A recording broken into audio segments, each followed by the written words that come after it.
It's the year 2044. For weeks, the world has been hearing strange noises from deep within the earth. Low, resonant hums vibrated through bedrock, punctuated by deep, grinding tremors, like the planet itself was groaning. The world speculated on what the noises could be. Now, that question has been answered. A previously unknown subterranean civilization, now dubbed the Grounders by humanity, has emerged from the depths of the earth, breaking through the surface of the planet with colossal, drill-like structures. Humanoid, eerily pale, and taller than any human, they are believed to number in the tens of millions, and are now waging a brutal war against humanity for complete control of the planet. This has been an emergency alert from His Majesty's government. All citizens are reminded to remain indoors immediately. Seek the safest internal room in your home. Do not, under any circumstances, venture outside. This directive is critical for your safety. Stay vigilant, stay safe. The emergency message has now concluded. Further updates will follow.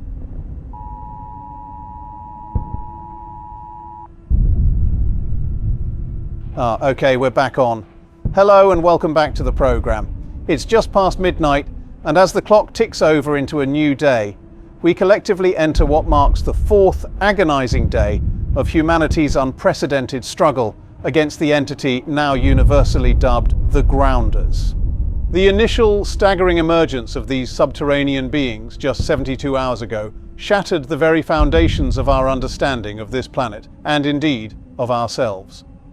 What started out as separate, frightening events has escalated into a comprehensive global conflict, a harsh and relentless war for complete control over the Earth. Across the United Kingdom, and indeed across the entire globe, the situation remains fluid, intensely volatile, and profoundly grim. Our brave servicemen and women, alongside emergency responders and countless civilians displaying unimaginable courage, are locked in a desperate battle for survival against an enemy whose origins, intentions, and capabilities remain largely shrouded in terrifying mystery. Let us begin with an update on the situation across our own nation. Over the past 24 hours, the relentless wave of grounder incursions has continued unabated. Reports from the Ministry of Defence, relayed through government channels, indicate a systematic and highly coordinated effort by the Grounders to assert control over key strategic locations and population centres, while simultaneously extending their presence into even the most remote corners of our islands. The colossal drill-like structures, the points of origin for these subterranean invaders, continue to erupt from the Earth's crust with terrifying regularity. These are not mere boreholes. They are gargantuan mechanical behemoths, many hundreds of feet in diameter, twisting and grinding through rock and concrete alike, often appearing in mere minutes, heralded by cataclysmic seismic events and a deafening metallic shriek. Once a drill breaches the surface, it serves as a gateway, an endlessly disgorging maw from which the Grounder forces pour forth an endless torrent of infantry and terrifying biological weaponry. In Greater London, a fourth major drill site emerged just hours ago in the heart of Westminster, spewing forth Grounder units directly into the governmental district, adding to the three already active in Hyde Park, Canary Wharf and Stratford. Each of these sites is estimated to have released an average of between 250 to 300 Grounder combatants per hour since their initial appearance. The capital is under siege, its iconic skyline now punctuated by the ominous, pulsating glow of Grounder energy weapons and the constant guttural roar of their machinery. Further north, Manchester has seen the appearance of two new major drills in the past 12 hours, one near the Etihad Stadium and another in the Salford Quays area, bringing its total to 3 active sites. Birmingham tragically reports 5 active drills now, a horrifying concentration that has led to a catastrophic loss of control in large swathes of the city. Glasgow and Edinburgh in Scotland each contend with 2 primary drill sites, one in Glasgow Green and another near the Forth Bridge, with Edinburgh's drills located in Holyrood Park and by the Castle Esplanade. Cardiff has a single but intensely active drill site near the Millennium Stadium, unleashing a steady flood of invaders into the Welsh capital. Belfast in Northern Ireland is fighting a desperate battle around its sole drill site, which erupted in the Titanic Quarter, threatening the very fabric of the city. Meanwhile, in the Republic of Ireland, a total of 6 drill sites have been confirmed, including 3 located in Dublin, 1 in Limerick City, 1 in Cork City, and another situated in County Meath, just outside the town of Navan. The grounders' strategy appears to be one of overwhelming saturation, not just targeting urban centres. They are appearing everywhere. In the remote Scottish Highlands, a drill has ripped through the ancient landscape near Ben Nevis. Another, a smaller, more focused bore has appeared on the Isle of Skye near Portree, unleashing a single highly mobile company of grounders. Meanwhile, in the Lake District, the serene beauty of Scafell Pike has been marred by the emergence of a drill, and reports from Cumbria indicate heavily armed grounder patrols traversing the fells. Far to the southwest in Cornwall, a drill has materialised on the cliffs near Land's End, cutting off vital coastal routes, and another near Penzance is causing widespread panic and evacuation efforts. These remote incursions are particularly insidious, spreading fear and stretching already thin military resources to breaking point. The average number of grounder reinforcements emerging from each of these smaller, more remote structures is slightly lower, perhaps 50 to 100 units an hour, but their strategic placement aims to isolate regions, disrupt communications, and sow chaos. The British military is fighting with unparalleled bravery against an enemy that defies conventional engagement. Elements of the Parachute Regiment, the Royal Marines, and various infantry battalions from the British Army are engaged in fierce house-to-house and street-to-street fighting in dozens of locations. Armoured units, including Challenger 2 main battle tanks and Warrior infantry fighting vehicles, are attempting to push back grounder advances, but their conventional kinetic weaponry often proves frustratingly ineffective against the grounders' advanced armour and energy shields. The Royal Air Force, with its Typhoon squadrons and F-35B Lightning II jets, is providing critical close air support, targeting the colossal drills and grounder formations with precision-guided munitions.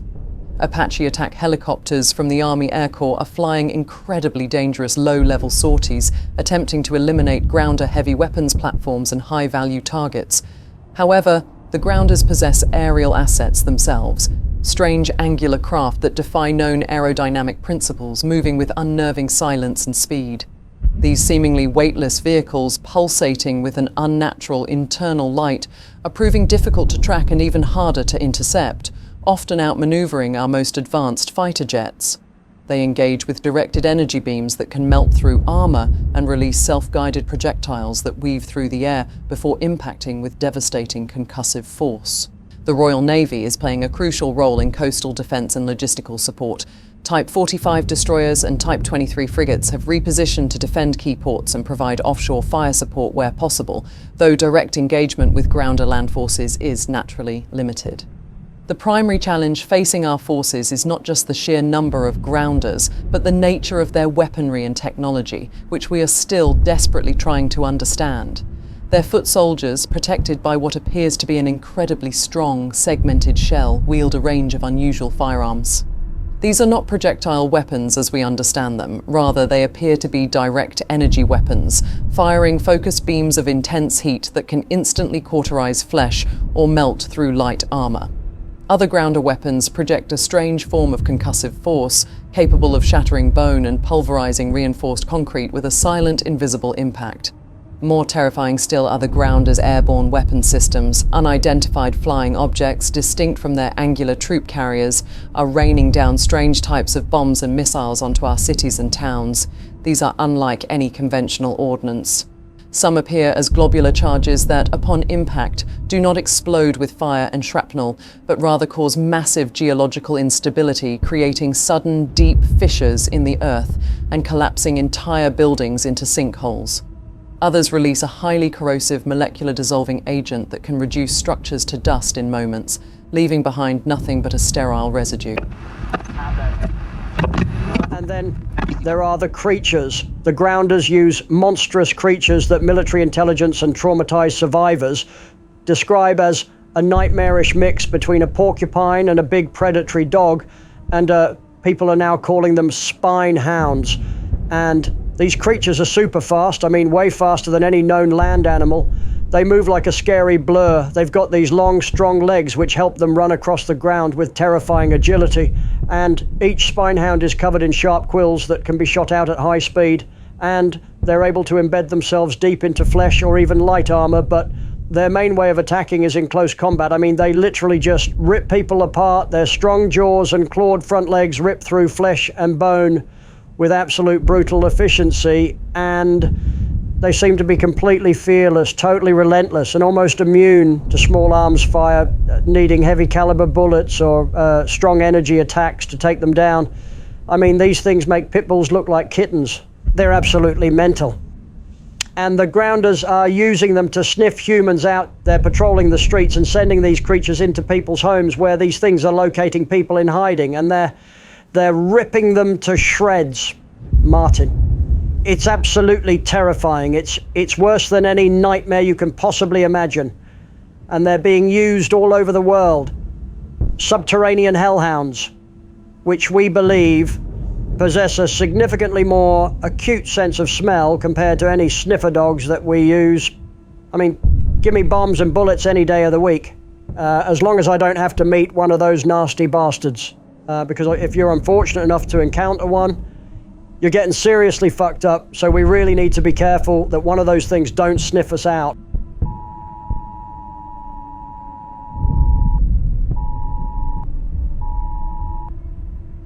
This is an emergency alert from His Majesty's government. The United Kingdom is currently under attack. All citizens and residents are advised to remain indoors immediately. Seek secure shelter within your home. Do not, under any circumstances, attempt to leave your premises or travel on roads. Turn off all lights. Ensure no light is visible from outside your premises. Draw curtains and blinds. Cover any windows that may emit light. If you possess a face mask or covering, please wear it now. This is a precautionary measure against potential airborne hazards. Do not use landlines or mobile phones unless absolutely necessary for life-threatening emergencies. Network congestion could impede vital communications. Do not open your door to anyone unless clearly identified as authorized emergency services personnel, and only if you are certain it is safe to do so. Remain vigilant. Do not approach windows or look outside. Await further official instructions. Do not rely on unverified information from social media or other unconfirmed sources. Further information will be broadcast when available.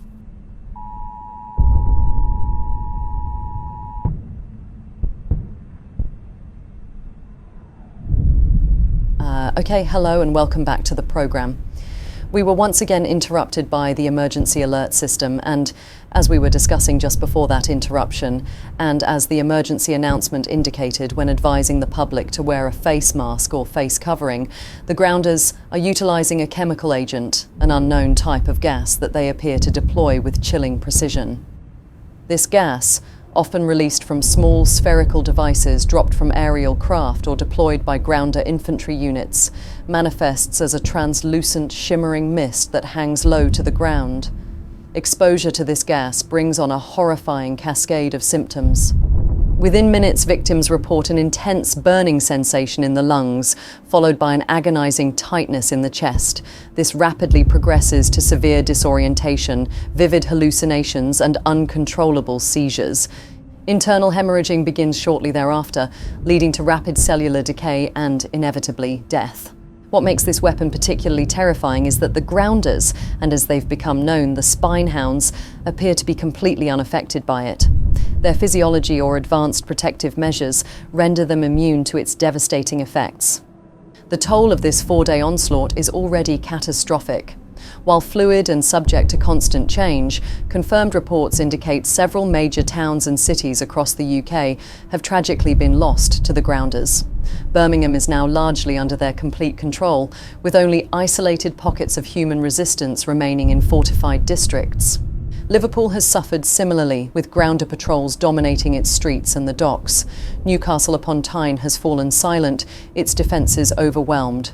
Large swathes of East and South London are now confirmed to be grounder territory, particularly around the drill sites, with fierce fighting still raging in central and north London. Parts of Sheffield, Plymouth, Brighton, and even the historic city of York are now under grounder occupation, their streets eerily quiet save for the metallic clanking of grounder patrols and the chilling, rapid patter of spine hounds. For the public, the situation is one of unimaginable terror and deprivation. Millions are hiding, sheltering in their homes, in basements, in improvised bunkers, or in any space that offers concealment. The grounders are patrolling the streets with ruthless efficiency, while the spine hounds are being dispatched into people's homes, sniffing out and seeking humans. Their terrifying, rapid scuttling sounds on rooftops and behind walls are now the soundtrack to a nation's nightmare. In many parts of the country still contested, or those not yet directly occupied, the grounders' bombs and missiles are raining from the skies with terrifying regularity. Terrified families across the nation hunker indoors, their days and nights defined by the sounds of a war raging just beyond their doorsteps. Many are hungry and in desperate need of assistance. The initial shock of the grounder emergence, the speed of their advance, and the immediate breakdown of logistics meant that countless families never got a chance to stockpile food, water, or other essential supplies before the first drills started appearing and the relentless onslaught began. Supermarkets are either destroyed, inaccessible, or quickly emptied. One by one, towns and cities across the nation are lost to the grounders' relentless, incomprehensible advance. The sheer speed of their occupation is simply staggering, moving with a swiftness and coordination that suggests centuries of planning and a profound understanding of our planet's infrastructure.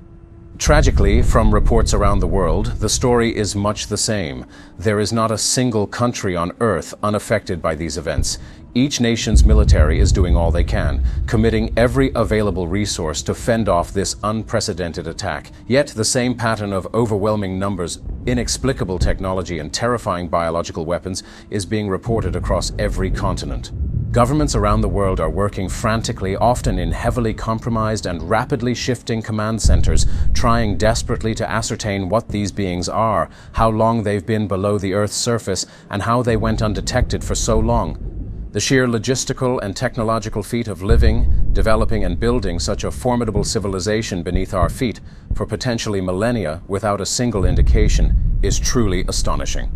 To try and help answer some of those pressing questions, we have on the line Dr. Matthew Hornsby, a professor at Imperial College London. So thank you for joining us in these extraordinary times. Now, if you can, tell us your theory. What are we dealing with right now? Well, since initial reports began filtering in, my theory, based on what little we've been able to glean from their incursions and the geological data we possess, suggests a rather profound and ancient origin for these grounders. I don't believe they are an alien species in the conventional sense arriving from outer space, but instead I propose they are a lineage, a branch of ancient humanity, perhaps even a distinct hominid species that developed alongside or predated Homo sapiens by a significant margin. And my hypothesis is that their ancestors went underground, not by choice initially, but as a dire necessity during a period of immense global cataclysm, perhaps 12 to 15,000 years ago. Think of the end of the last ice age, or perhaps an even earlier, lesser known planetary event, maybe a massive seismic shift, a prolonged volcanic winter, or a series of solar flares that scorched the surface. But whatever it was, it rendered the surface temporarily uninhabitable, or at least profoundly dangerous. And these initial groups, perhaps already possessing rudimentary tunneling knowledge or simply seeking the deepest natural caverns for refuge, were driven further and further down. And so they became isolated from any surface-dwelling counterparts and over the millennia, cut off from sunlight and the cycles of the surface world, their society and biology would have adapted in truly remarkable ways. Imagine vast interconnected cavern systems becoming their cities, their entire known world. So they would have had to learn to harness geothermal energy, cultivate unique subterranean flora and fauna, and extract minerals from the very rock around them to survive. But As for how long they've been planning this attack, it's highly unlikely this was a sudden decision. I mean, given the complexity of their drills, the sheer scale of their emergence points to a long-term strategy, potentially centuries in the making, and their civilization, having flourished in the deep, would inevitably face resource constraints, or perhaps as our own surface drilling and human expansion began to penetrate deeper into the crust, they perceived us as an encroaching threat to their existence. They may view the surface not as a foreign land, but as their ancestral birthright, now ripe for reclamation. Okay, now, in your opinion, how did we not know they were there? How did they go undetected for so long, literally right beneath our feet? Well, our focus, our entire paradigm of detection has always been outward or shallow. We scan the skies for alien signals, we map our oceans, we drill down a few miles for resources, but the Earth itself, particularly its deep mantle and crust, remains largely unexplored by us. The grounders, however, seem to operate in a completely different sensory and technological domain. Firstly, their civilization is likely built within a vast network of incredibly stable, deep-seated geological formations, perhaps colossal ancient magma chambers that have long since cooled, or natural vast cavern systems isolated by impenetrable rock strata, and these locations would be acoustically and seismically extremely quiet, naturally dampening any vibrations or signals they produced, and secondly, their technology appears to be based on principles we barely understand, and so, if their power sources are entirely geothermal, drawing energy directly from the Earth's heat, they wouldn't produce the electromagnetic signatures we associate with our own power grids or nuclear reactors, so their communication, being low-frequency acoustic or seismic, would blend seamlessly with the natural background noise of the Earth itself, like distant tremors or the groaning of the planet's internal processes, and our seismographs are designed to detect powerful, distinct quakes, not the subtle, deliberate signals of an underground society. And critically, they likely had no need or desire to interact with the surface until now. Their entire existence revolved around their subterranean world, and they would have developed a profound understanding of geology, mineralogy, and geophysics, perhaps thousands of years ahead of us. And finally, just consider the sheer depth. I mean, we're talking about levels far below our deepest mines. Our deepest boreholes are mere pinpricks compared to the Earth's radius. For a civilization capable of drilling and creating stable environments at such depths, avoiding our detection would be less a matter of active evasion and more a natural consequence of their chosen habitat and technological path, so to speak. So they were quite simply living in a dimension almost entirely separate from our own, until they decided to invade ours and merge the two. Well, Professor, that's a truly chilling thought, a parallel humanity developing right beneath us for millennia. And speaking of their development, of the grounders themselves, we've seen the footage of them. Eerily pale, far taller than average humans. Some as tall as 9 feet, slender, almost spindly looking. Could you shed some light on why they might appear this way? And also these spine hounds they use, these ferocious creatures that sniff out humans, what could they possibly be? Okay, well, the physical characteristics of the grounders are entirely consistent with a species that has spent thousands of generations in a deep, oxygen-deprived environment, and their extreme pallor, their almost translucent skin, is a direct consequence of a complete lack of exposure to sunlight. Melanin, which gives our skin its color, serves as protection from UV radiation, and in an environment devoid of it, such pigments become biologically redundant, so to speak, and over millennia, the genetic predisposition for their production would diminish significantly, and as for their unusual height, averaging between 7 to 9 feet, combined with their slender, almost gaunt frames, it's fascinating. This isn't just about growing taller. Consider the architectural demands of navigating deep subterranean environments. We're talking tight passages, vast caverns, vertical shafts. A slender build is energy efficient for moving through confined spaces, and elongated limbs could be advantageous for scaling, reaching, or manipulating tools in low gravity or controlled pressure environments that might exist within their engineered habitats. Their skeletal structure, while appearing delicate to us, could be incredibly strong due to unique mineral depositions from their diet or geological environment, making them perfectly adapted to their unique world. Now, as for the spine hounds, these are, in my opinion, highly specialized bioengineered constructs. It's highly probable these are not natural creatures as we understand them, but rather sophisticated biomechanical or genetically modified organisms. They could be based on ancient subterranean fauna we've yet to discover, or even distorted descendants of surface creatures taken below millennia ago and re-engineered for their purposes.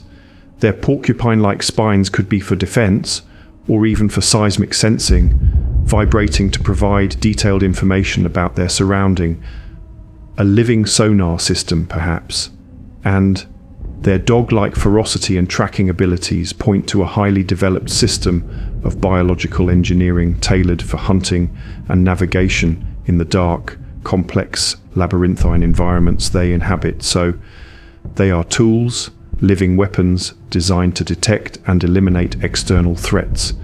And currently, that threat is us, humanity.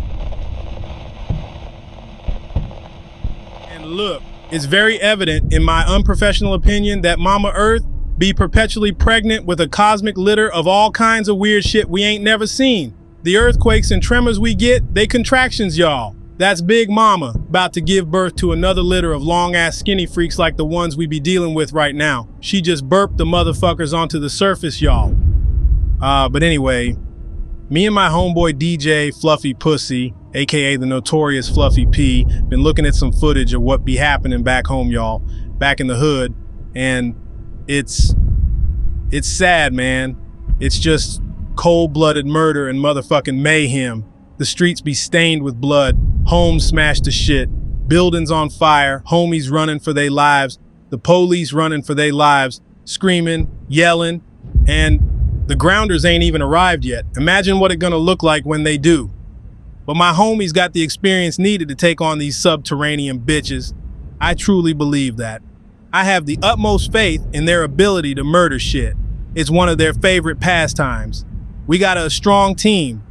We got Lawrence 6 Kills Jackson, aka Larry 6Ks, Jabari Jamali JJ Johnson, aka 5Js. Who else we got? Yeah, we got Samuel Tyrell Davis, aka STD. And we also got some other dude who just recently moved into the hood called Richard, aka the new dude we're still slightly suspicious of.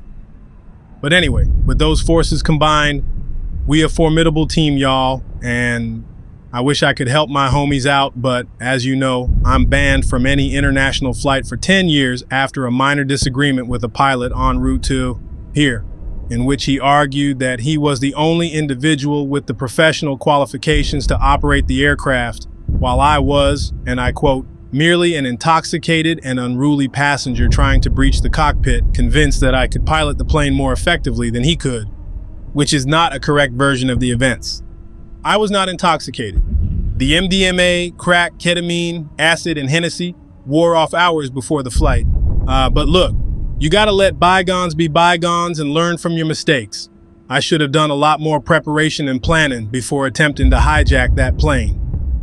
Now, the situation across the United States, be grim, y'all.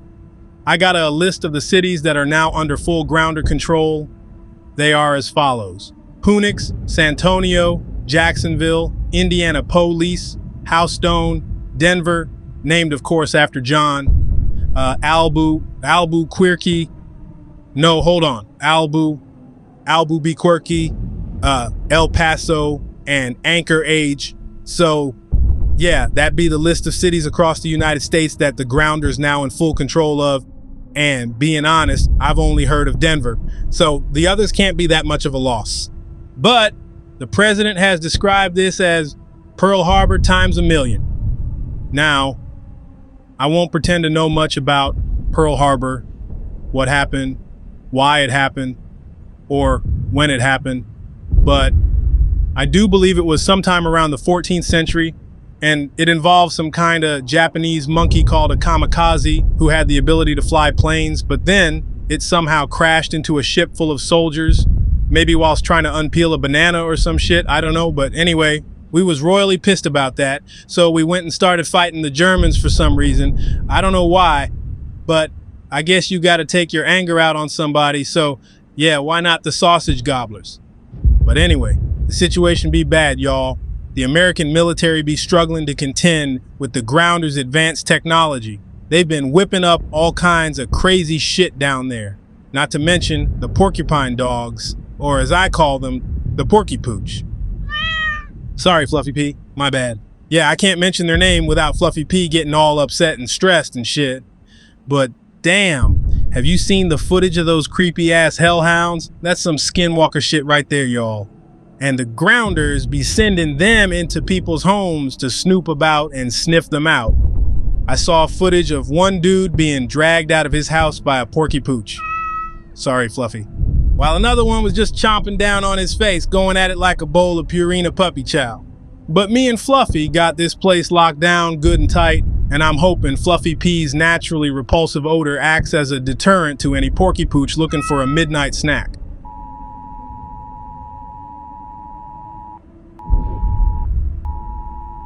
This is an urgent public safety announcement from His Majesty's government. For your safety and the safety of your communities, you are instructed to stay indoors. Do not, under any circumstances, attempt to engage with grounder forces. We have received disturbing reports of groups of individuals attempting to confront or interact with these hostile entities. Let it be known that the British military is fully equipped and deployed to deal with this grave situation. Those found to be outside and not permitted to be so may be caught in the direct crossfire as our armed forces engage in battle with the grounders. Your compliance is essential for your survival. Be forewarned.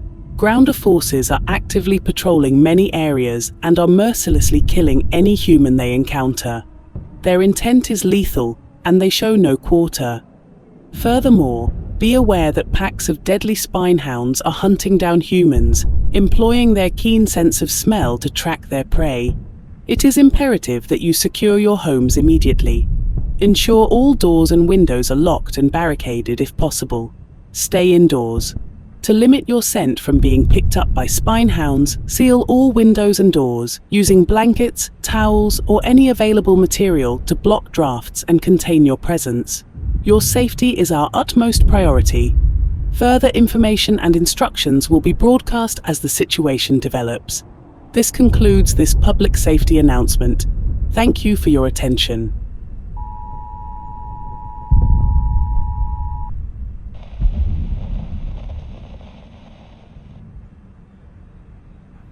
Hello and welcome back to Radio Britannia.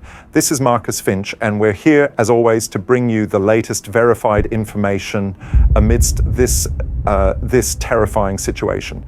Right then, everyone listening, whether you're huddled in your living room, perhaps in a basement, or simply listening wherever you've managed to find safety, it's absolutely paramount that you heed the warnings laid out during that emergency alert system broadcast. And I cannot stress this enough. The intelligence is clear and consistent. Stay indoors. Seal any windows and doors you can. Use tape, blankets, anything at all to create a barrier. Do not, under any circumstances, go outside. There are far too many people attempting to get footage of what's currently happening out there. Trying to get a glimpse of the grounders to see the spinehounds up close. And yes, the curiosity is understandable. Our human nature compels us to peer into the abyss, but let me be absolutely clear, it is not worth losing your life over. So we urge you, remain indoors. Let the military take care of the situation. Trying to engage with the grounders will simply end in death. Full stop. No heroic last stand, no viral video moment, just death. And as we heard during that alert, large groups of individuals are attempting to confront the grounders with homemade explosives, petrol bombs, even just simply throwing rocks at them. This isn't bravery, people. This is sheer, unadulterated, utterly irresponsible, ludicrous behavior. It's a death wish. You're not only endangering yourselves, but you're diverting crucial military resources that could be used to protect those who are following instructions. So please, for the love of God, stop it right now. Okay, now let's get you up to speed on the broader situation across the country. The grounders are gaining territory at an alarming, frankly terrifying rate. The British military has had some small, hard-won successes, pushing them back in specific areas, but the onslaught is relentless. Just as one unit of grounders is wiped out, another, often larger, appears. They're emerging through the surface in their bizarre, drill-like structures, churning up bedrock, roads, houses, anything in their path. The battle in the skies is ongoing, a constant, harrowing ballet of death above us. The Royal Air Force, the RAF, are doing everything they can to compete with the advanced aircraft the grounders possess. These aren't conventional planes, mind. Think sleek, angular, jet black machines, almost seamless in their design. They seem to glide with no visible propulsion until they unleash a burst of incandescent plasma, leaving a shimmering trail in the sky. They're silent until they strike and possess advanced jamming capabilities that scramble our radar and our communications, often followed by devastating EMP bursts that can drop an entire squadron. And our brave pilots are flying on sheer guts and skill, often going in under the radar, literally, just to get a shot in. Out in the seas around Britain, the North Sea, the English Channel, the Irish Sea, even out into the Atlantic approaches. The fighting is brutal, unlike anything our Royal Navy has ever faced.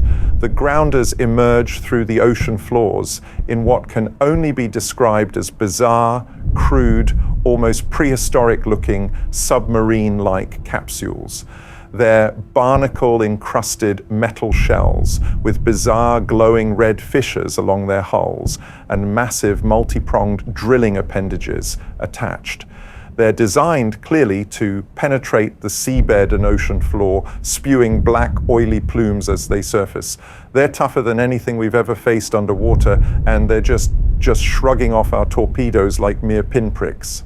Our Type 45 destroyers, designed to be the most advanced air defense ships in the world, have found themselves in desperate close quarters battles, their guns blazing at targets that simply shouldn't be there, and our Type 23 frigates, the workhorses of the fleet, are forming defensive walls, often being ripped apart by these things ramming through their hulls or blasting through pressure chambers with some kind of sub-aqua sonic weapon. And even our astute class submarines, our pride of the deep, are struggling, hunting these monstrous silent drills that seem to possess an almost supernatural ability to evade detection before striking from nowhere. Entire convoys have been scattered, battleships listing, turning into funeral pyres on the waves. It's a truly grim picture out there. And as for the situation across Europe, it's equally dire. Cities like Paris, Berlin, Copenhagen, Rome, Madrid, Warsaw, Prague, Bratislava are now under complete grounder control, and battles are raging not just in towns and cities, but in rural areas too, as they seem to spread out, systematically consuming everything. Over in the United States, the scale of the invasion is just as overwhelming, if not more so. Cities like San Antonio, Denver, Phoenix, Houston, Albuquerque, and Anchorage in Alaska are under complete grounder control. And that list, I'm afraid to say, is continuing to grow, with large swathes of the country being overwhelmed by the sheer number of grounders emerging by the minute.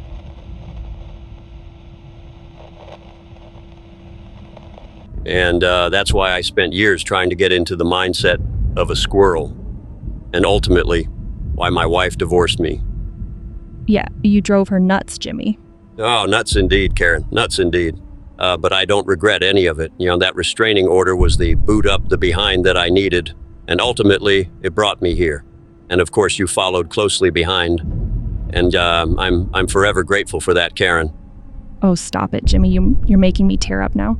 Where would I be without Jimmy Waxmore? And plus, I can't think of a better person to be with in times of crisis. I mean, how do you do it, Jimmy? Seriously. Like, how do you stay so calm? Well, regular exercise, deep breathing techniques, and drugs, Karen. That's the secret. And of course, drinking always helps. I try and stay moderately drunk at least 99.9% of the time. I find it's a great way of not having to deal with reality. Yeah, and that's what's great about you. Hail, rain, or shine, coming down off crack, ketamine, or a couple of bottles of scotch. You always turn up. You just grit your teeth and get on with it. And that's a source of inspiration for millions of young people out there. It is, and I guess I never thought about it that way, but now that you say it, God, I'm fantastic, Karen. The next time I take a hit on that crack pipe, I'll think, this one's for the kids. That's so sweet. See, that's the thing with you, Jimmy. Sometimes you camouflage yourself in this hard, tough man exterior to protect others and lead by example. But inside, you're just a big softie who actually has genuine human emotions.